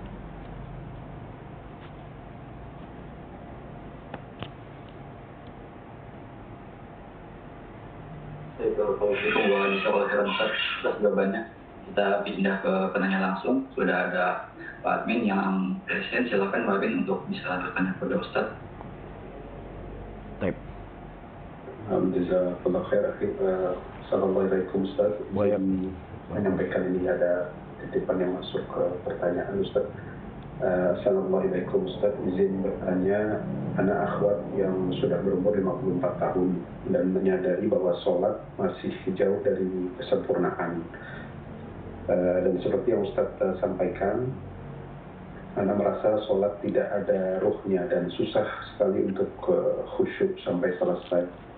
Mohon petunjuknya Ustaz, kalau kita ingin memperbaiki sholat dan mempunyai ruhnya, merasakan ruhnya sholat tadi, apakah kiat-kiatnya yang bisa kita lakukan mengingat usia yang sudah cukup sepuh gitu Ustaz. Jazakallahu khairan. Nah, para hadirin dan hadirat rahimani rahimakumullah, ini merupakan PR untuk kita semuanya. Ya, terkadang kita akui atau kita tidak mengakuinya, sholat hanya sebatas melepaskan tanggung jawab. Ya, saya sudah selesai sholat. Ya, sudah selesai. Ya, dalam keadaan terkadang kita tidak memperhatikan akan kesempurnaan sholat. Kita tidak memperhatikan dari hal-hal yang disunahkan dalam sholat. Bahkan terkadang kita serempet-serempet dari hal-hal yang itu berbau ya akan rukun dari sholat itu sendiri.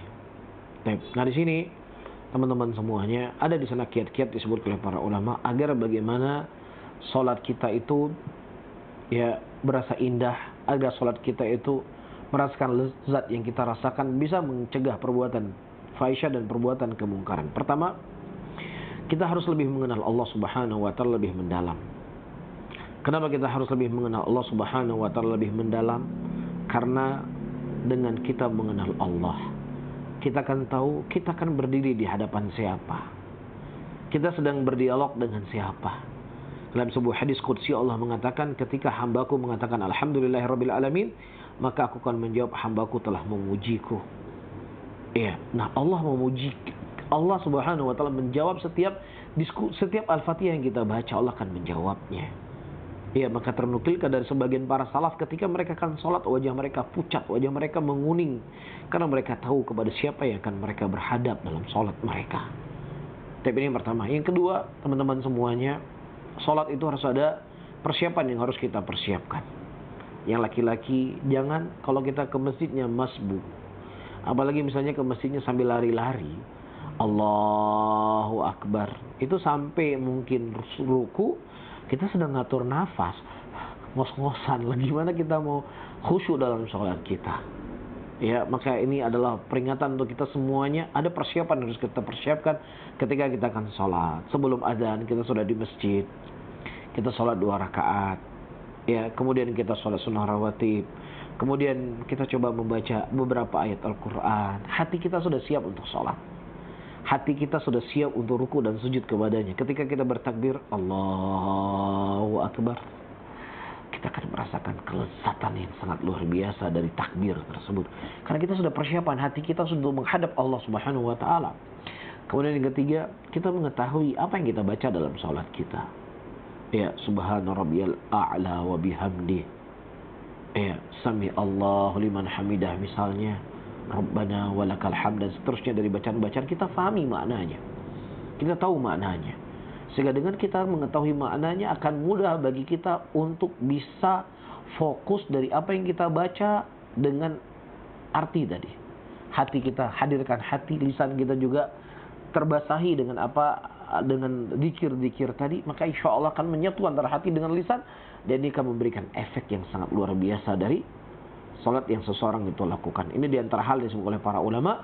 Dan di sana ada hal-hal yang lainnya, tentunya kita berdoa kepada Allah agar Allah selalu memberikan ketenangan, kekhusyuan, kelezatan dalam kita beribadah kepada Allah Subhanahu wa taala sebagaimana doa yang diajarkan oleh Nabi sallallahu alaihi wasallam tadi. Wallahu a'lam bishawab. Assalamualaikum Ustaz. Penjelasannya penanya kembali melanjutkan yang selanjutnya karena kesulitan untuk memahami apa yang dibaca karena tidak hafal semua bacaan sholat.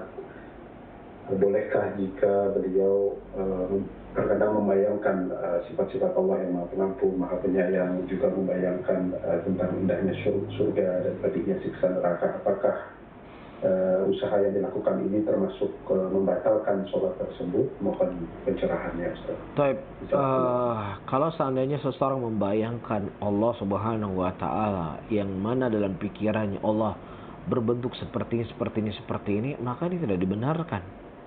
Ya, ini adalah tafwid. Ya, yang apa ini maksudnya adalah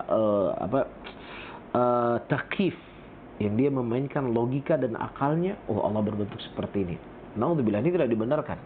Tapi kalau seandainya sambil dia membaca Bismillahirrahmanirrahim, ya Alhamdulillahirabbil alamin, Ar-Rahmanir Rahim, dia merasakan bagaimana rahmatnya Allah, bagaimana kasih sayang Allah Subhanahu wa taala kepada hamba-hambanya, Maliki Yaumiddin. Ya, Allah adalah pemilik dari hari pembalasan tersebut. Ya, maka tidak ada masalah dia melihat keagungan Allah, rahmatnya Allah kepada hamba-hambanya dan juga kepada dirinya sendiri. maka tidak ada masalah. Tapi dia menggambarkan bagi sifat-sifat Allah dengan bentuk demikian, maka ini tidak dibolehkan, yang dibenarkan dalam agama. Maka ya sebenarnya ada cara. Ya kita satu hari satu malam 24 jam.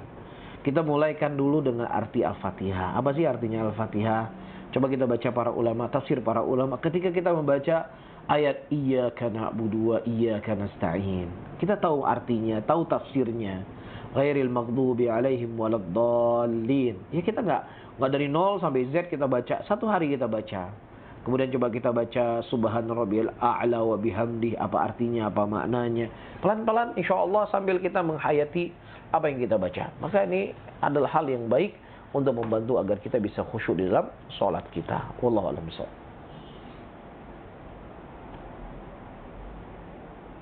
Assalamualaikum warahmatullahi wabarakatuh. Kita pindah ke pertanyaan via chat. Ada pertanyaan dari hamba Allah. Bismillah. Assalamualaikum Ustaz. Waalaikumsalam. Bagaimana agar hati kita bisa lebih ikhlas dan berlapang dada atas ketetapan Allah yang tidak sesuai dengan apa yang kita harapkan? Baik. Para hadirin dan hadirat rahimani wa rahimakumullah. Semua pertanyaan atau pertanyaan terkhusus pertanyaan yang diajukan. Ya, kenapa seseorang tidak sulit menerima dari ketetapan Allah? Sebenarnya dia nggak mengenal siapa yang dia sembah. Ketika seseorang mengenal siapa yang dia sembah, yaitu Allah Rabbul Alamin, Zat yang Marrahim, Zat yang Marrahmat, ya, Zat yang tidak menginginkan kejelekan kepadanya, Zat yang tidak menginginkan kepadanya kezaliman, dan Zat yang tidak pernah berbuat kezaliman, maka ini insya Allah akan membantu seseorang untuk menerima ketetapan dan takdir yang Allah takdirkan kepadanya. Ya, jadi mau nggak mau kita harus mengenal Allah. Ya, Rasulullah mengatakan, ini a'lamukum billahi wa atqakum. Saya adalah orang yang paling mengenal Allah di antara kalian semuanya, sehingga aku orang yang paling bertakwa kepada Allah di antara kalian semuanya. Dan takwa kepada Allah bukan hanya menjalankan perintah Allah, menjauhi larangan Allah. Bukan hanya takwa adalah menerima segala hal yang Allah haramkan dan hal yang Allah wajibkan, tetapi bentuk takwa adalah menerima segala keputusan takdir yang Allah Subhanahu wa taala takdirkan, apakah baik atau jelek untuk dirinya. Itu bagian daripada keimanan. Ya, karena ketika kita berbicara menjauhi dosa, kita jauhi dosa, jauhi riba, jauhi zina, jauhi minum khamr. Ketika kita berbicara tentang perintah, kita sholat, puasa, dan sebagainya. Ya, bukan hanya sebatas itu saja seseorang itu menghambakan dirinya kepada Allah, tapi bentuk dia menghambakan diri kepada Allah adalah menerima segala keputusan takdir yang Allah Subhanahu wa taala takdirkan kepadanya. Bisa difahami para hadirin, dan kemudian dia membaca sejarah kehidupan para nabi dan rasul, kehidupan para sahabat, bagaimana ketika mereka diuji dan dicoba oleh Allah, dan akhir dari kehidupan dan ujian tersebut, ya justru mereka diganti oleh Allah dengan hal yang lebih baik. Ya, dan tidaklah sesuatu yang kita harapkan itu teman-teman semuanya itu adalah akan menjadi baik untuk kita. Dan sesuatu yang kita tidak dapatkan bukan berarti itu jelek buat kita. Apakah kita bisa menjamin apa yang kita minta sama Allah kemudian misalnya diberikan itu akan menjadi baik buat kita? Belum tentu itu baik buat kita. Makanya Allah mengatakan, ya, Allah mengetahui sementara engkau tidak mengetahui. Maka ketika kita berdoa kepada Allah, kita harus tanamkan pada diri kita, saya sedang berdoa kepada Zat yang Marrahim, Zat yang Marrahmat, saya sedang berdoa kepada Zat yang Maha mengetahui. Maka saya serahkan kepadanya. Kapan yang terbaik yang dia berikan untukku, itulah yang terbaik untuk saya. Ya, Nabi Yahya, Nabi Zakaria alaihissalam berdoa kepada Allah agar diberikan anak. Dalam keadaan rambutnya sudah memutih, tulangnya sudah melemah, beliau mengatakan, ya Allah, aku nggak pernah kecewa sama sekali berdoa kepada Engkau. Subhanallah. Nah, wallahu a'lam bishawab.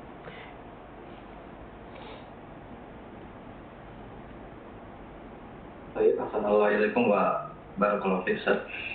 Baik. Kita lanjutkan pertanyaan via chat. Di sini ada pertanyaan dari dua penanya, ya, karena gabungkan saja jadi satu Ustaz ini. Penanya berkata, Assalamualaikum warahmatullahi wabarakatuh. Bismillah. Afan, izin bertanya, bagaimana kiat-kiat untuk bisa menjadi hamba yang bersyukur dan bertakwa dan bisa lebih ikhlas? Afan. Baik, para hadirin dan hadirat rahimani wa rahimakumullah. Pertanyaan yang terakhir ini juga sebenarnya kalau kita kembali kepada poin-poin yang saya sebutkan tadi.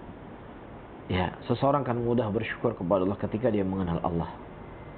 Ya, seseorang itu akan mudah untuk ikhlas juga ketika dia mengenal Allah Subhanahu wa taala. Dan mengenal Allah ada pada Al-Qur'an dan Sunnah Rasulullah sallallahu alaihi wasallam. Mengenal Allah ada pada majelis ilmu itu sendiri. Maka ya, disinilah kita harus memacu, memotivasi diri kita harus selalu semangat menggali warisan diwariskan oleh Nabi sallallahu alaihi wasallam. Ya, karena disitulah sumber yang paling terbesar yang dengannya seseorang akan mengenal zat yang dia ibadahi. Sehingga ketika dia mengenal zat yang dia ibadahi, dia akan mudah untuk bersyukur dengan nikmat yang Allah berikan. Dia akan mudah ya untuk bisa bersabar dari ujian yang Allah berikan. Dia akan mudah untuk ikhlas dari amalan yang dia lakukan. Ya, dan itulah yang kita dapatkan dari kehidupan para sahabat Rasulullah sallallahu alaihi wasallam. Apa yang Nabi tekankan kepada mereka? Laqad mannallahu 'alal mu'minin id ba'atsa fihim rasulan min anfusihim yatlu 'alaihim ayati wa yuzakkihim wa yu'allimuhumul kitaba wal hikmah wa in kanu min qablu lafi dhalalin mubin. Dan sungguh kami telah memberikan anugerah kepada kaum mukminin ketika kami mengutus kepada mereka seorang rasul, yang mana rasul tersebut membacakan kepada mereka ayat-ayat Allah, mensucikan mereka dan mengajarkan kepada mereka Alkitab dan hikmah. Ini dari wazifah, ini tugas yang paling besar dari tugasnya Nabi Muhammad sallallahu alaihi wasallam untuk mendidik umat, mengajarkan mereka kepada ilmu agama. Maka lahirlah seorang Abu Bakar As-Siddiq radhiyallahu taala anhu yang bersabar dari setiap ujian dan cobaan yang Allah berikan kepada beliau. Menjadi orang yang selalu bersyukur dengan nikmat yang Allah berikan kepada beliau. Menjadi orang yang selalu qanaah, merasa cukup apa yang Allah telah berikan, apa yang telah Allah bagi kepada beliau. Begitu juga Umar bin Khattab, begitu juga Utsman bin Affan, begitu juga Ali bin Abi Thalib, dan begitu juga para sahabat-sahabat Rasulullah sallallahu alaihi wasallam yang lainnya mengubah hidup mereka dengan Al-Qur'an dan sunnah Nabi sallallahu alaihi wasallam itu sendiri. Maka jangan pernah untuk kita bermalas-malasan, jangan pernah menjauhi daripada majelis ilmu. Ketika kita akan menjauhi majelis ilmu, disitulah akan kurang sabarnya kita, akan kurang bersyukurnya kita, ya, dan akan kurang rasa indahnya untuk kita dekat dengan Allah Subhanahu wa taala, dan itu bisa kita rasakan ya oleh kita sendiri. Ya, bagaimana ketika kita alpa tidak ikut kajian sudah berbulan-bulan, ini akan memberikan kekosongan dalam qalbu kita. Wallahu taala alam bisawab.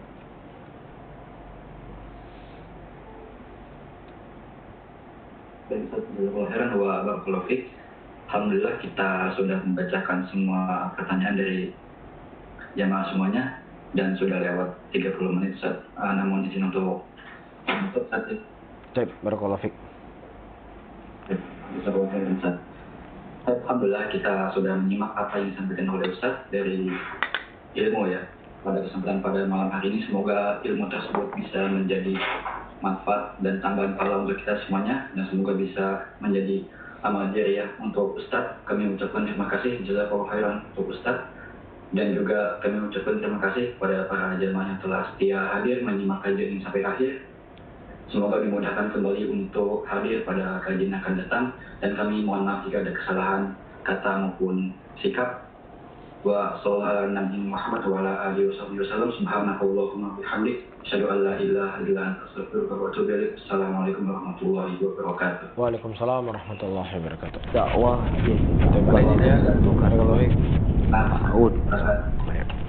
ya. Jadi dakwah itu tanpa ada kalian tidak ada berarti. Cuman ada ustadz saja, ada menyediakan mic, ada menyediakan apapun, kan nggak ada, akan berjalan dengan baik.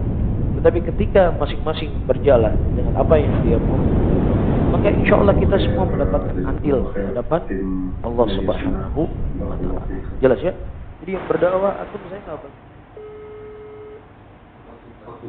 Recording stopped.